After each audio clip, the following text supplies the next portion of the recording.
Bienvenidos amigos de Tridimensional a otro podcast y en esta ocasión vamos a hablar de Real Time Rendering.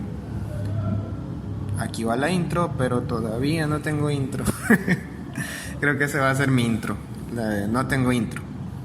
Bueno, ¿por qué deseaba hablar sobre Real Time Rendering? La verdad es que este tema está bastante de moda, sobre todo en el mundo del modelado 3D, y las personas que usan Blender sabrán a lo que me refiero, ya que Blender lanzó recientemente su versión final de Blender 2.8.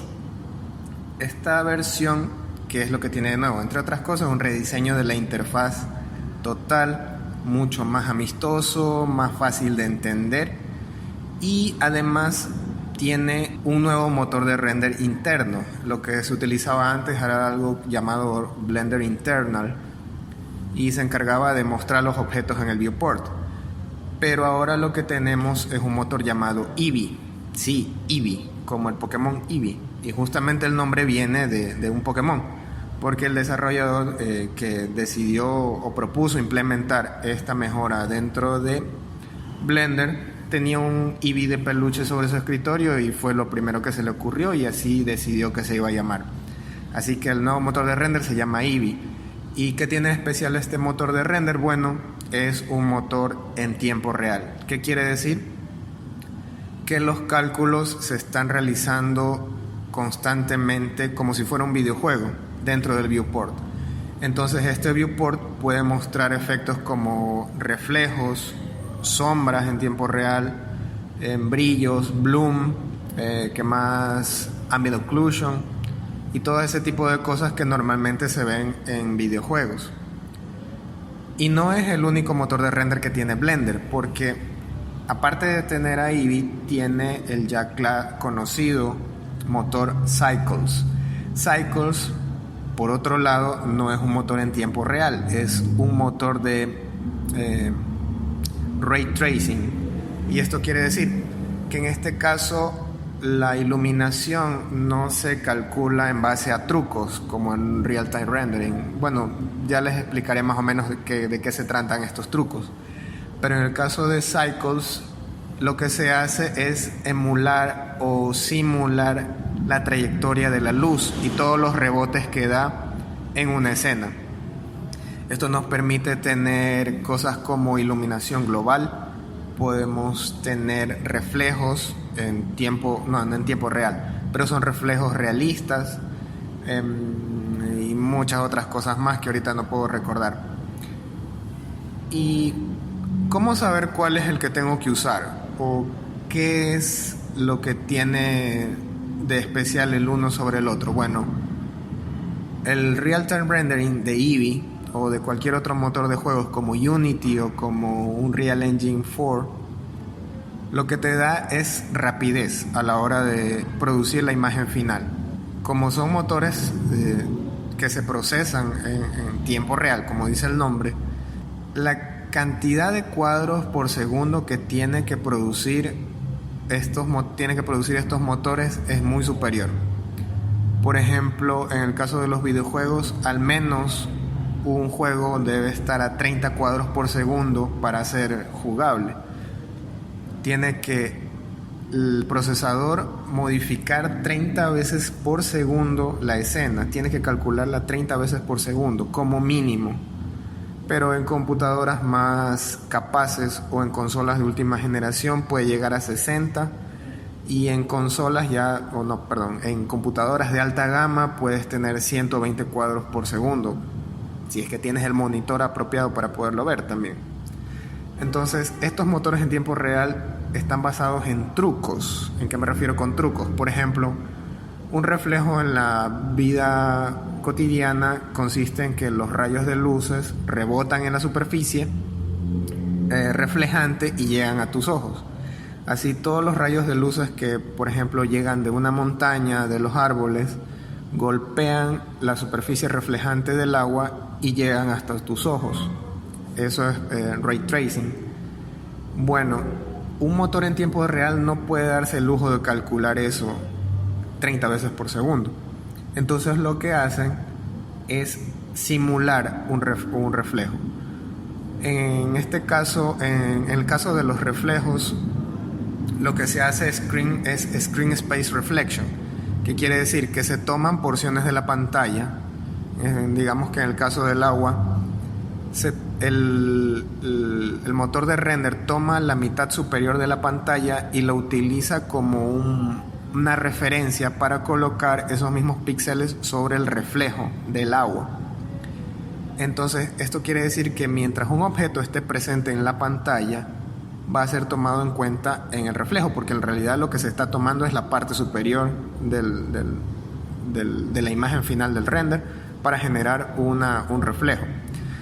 Si el objeto llega a salir de la cámara, entonces ya no está en la parte superior de la pantalla y por ende ya no se toma en cuenta ya no es tomado en cuenta por el reflejo. Entonces el render en tiempo real te da la sensación de realismo, pero en realidad son trucos que se utilizan para optimizar el tiempo de render. Lo mismo para la iluminación global. En un motor de tiempo real, la iluminación global en realidad se logra con un grid de luces, unas pequeñas que se representan como unas pequeñas esferas. ¿Qué es lo que hacen? Ellos hacen un sampling de los colores que están a su alrededor y le dan una luz de ese color.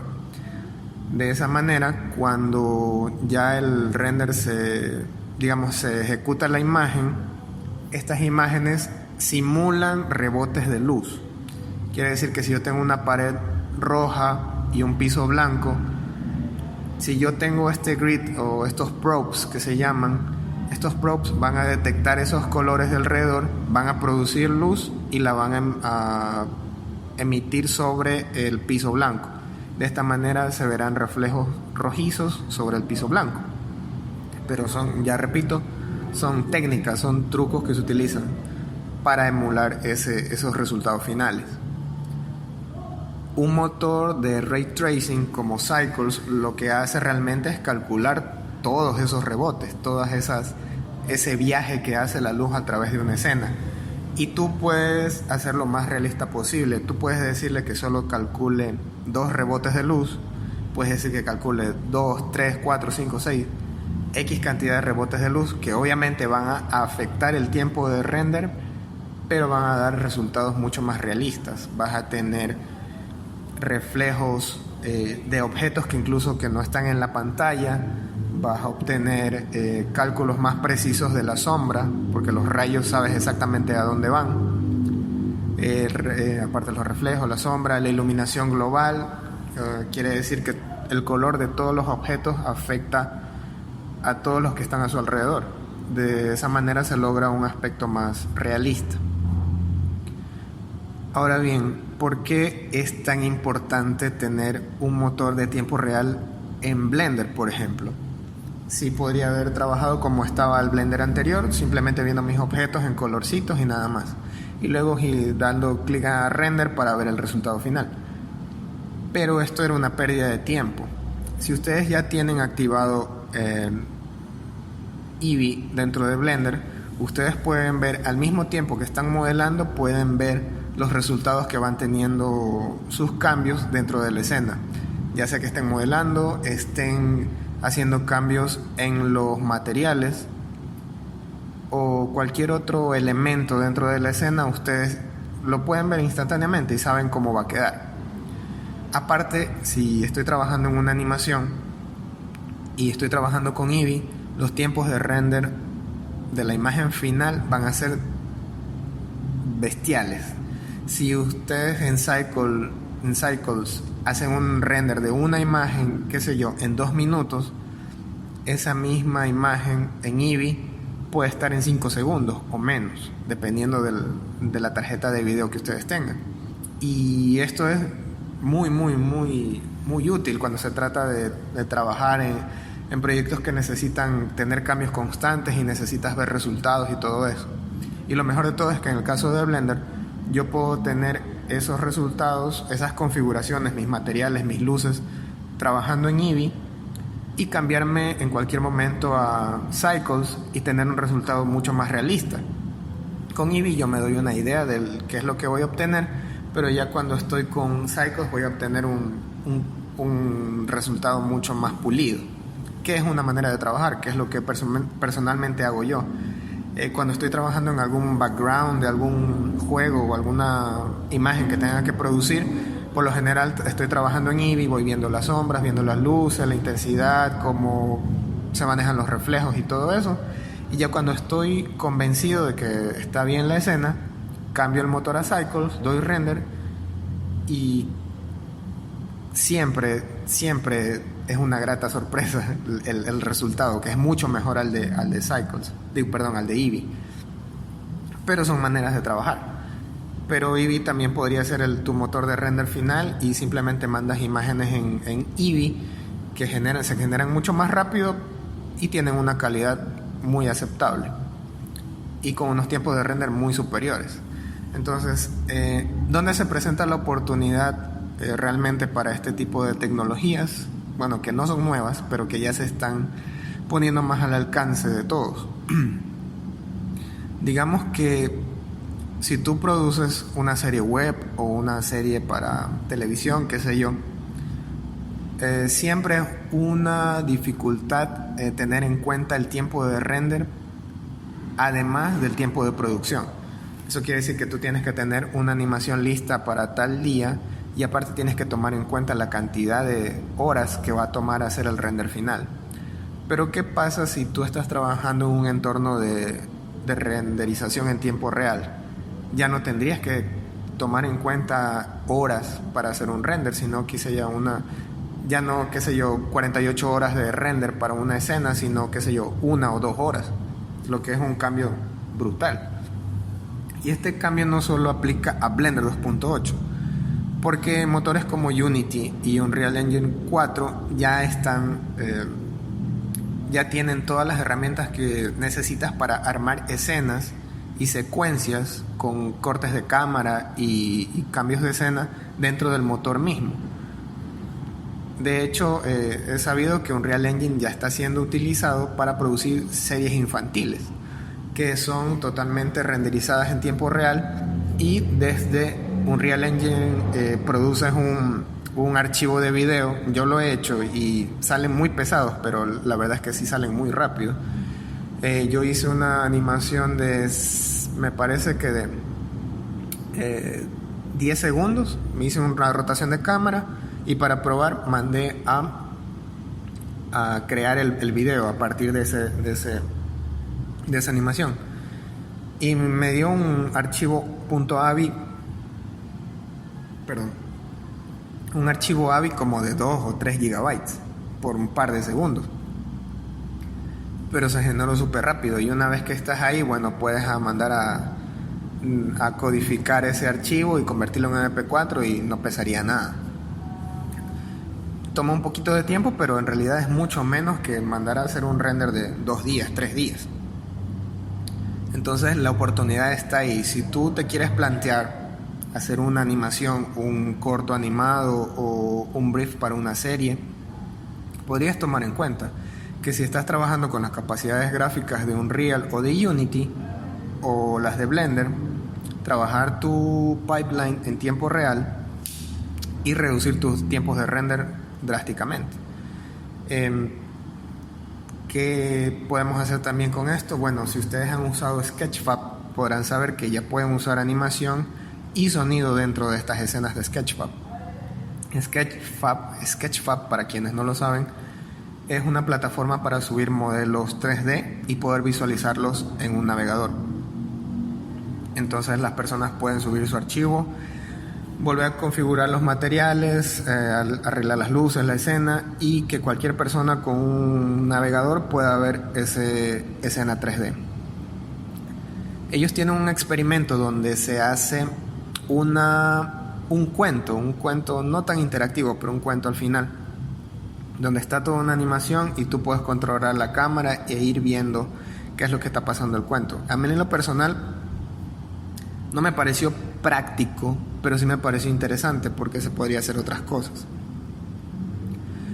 Quizás esa idea de estar siguiendo a los personajes con la cámara es un poco cansada, pero si ustedes tienen una cámara fija ponen un audio con narración y unas animaciones, podrían hacer cosas muy interesantes.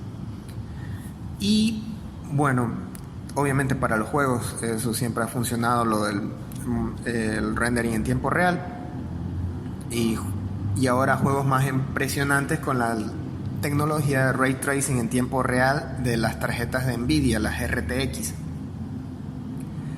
que es mezclar lo mejor de ambos mundos, de tiempo real y Ray Tracing, porque estas tarjetas traen hardware especializado para hacer estos cálculos de los rebotes de la luz que les había mencionado, y los implementan dentro de un pipeline en tiempo real, y pueden funcionar en conjunto con las otras funciones que yo les había mencionado. Estas tarjetas ahorita son caras, es verdad, pero como toda en tecnología irán bajando de precio, y estoy seguro de que poco a poco iremos viendo más producciones de calidad impresionante cuyos costos de producción también se disminuyen, y esto abre la posibilidad de que más estudios, más artistas se atrevan a emprender a hacer un corto animado, una serie, una película, sin tener que arriesgar tanto en hardware o en tiempo, y qué sé yo, esperar 3 días un render y al final darte cuenta de que no está el personaje en el render, que eso suele pasar. Nos ha pasado a todos, de que mandamos a hacer un render y ya cuando esperamos un par de horas para ver el resultado final, resulta que no activamos la sombra, resulta que el agua no es transparente y cosas así. Entonces, este tipo de tecnologías nos ayudará a mejorar todo eso. Bueno, eso es lo que les quería compartir, y un poco meterles el bichito de esa idea de buscar esos proyectos que a lo mejor antes los dejaste relegados y que ahora con estas tecnologías se pueden retomar y se pueden hacer cosas interesantes. Así que si estás pensando en un proyecto, una serie, no sé por qué yo siempre pienso en series infantiles. Creo que es lo que más tiene futuro, porque no necesitan la calidad visual de un blockbuster de Hollywood para llamar la atención y verse bien. Entonces creo que hay bastante campo. Así que espero que te haya gustado este episodio. Por el momento me despido y nos vemos en el siguiente. Bye.